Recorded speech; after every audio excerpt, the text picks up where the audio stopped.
মুসা নবী একদিন আল্লাহর কাছে কয়, আল্লাহ ফেরাউনে তো জ্বালান জ্বালায়, তুমি কি ফেরাউনকে গজব দিয়া ধ্বংস করতে পারো না?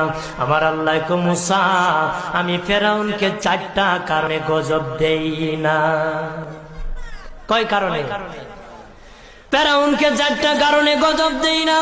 1 নম্বর কারণ হলো, রে মুসা, সারাদিন ফেরাউন বলে আমি খোদা, আর রাত যখন হয়ে যায় জঙ্গলে যায় করলাম আমি জানি তুমি খোদা, আমি খোদা না, কিন্তু আমারে মানুষ খোদা কইলে ভালো লাগে, খোদা কইলে ভালো লাগে।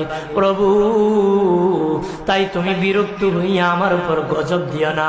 আল্লাহ বলে, মুসা রে, ওই ফেরাউনে রাত্রির দুয়ার কারণে আমি আল্লাহ তার উপর গজব দেই না। 2 নম্বর কারণ হলো, আরে মুসা, তোমার মুখে দাড়ি, ফেরাউনের মুখে দাড়ি, তোমার বরণের জুব্বা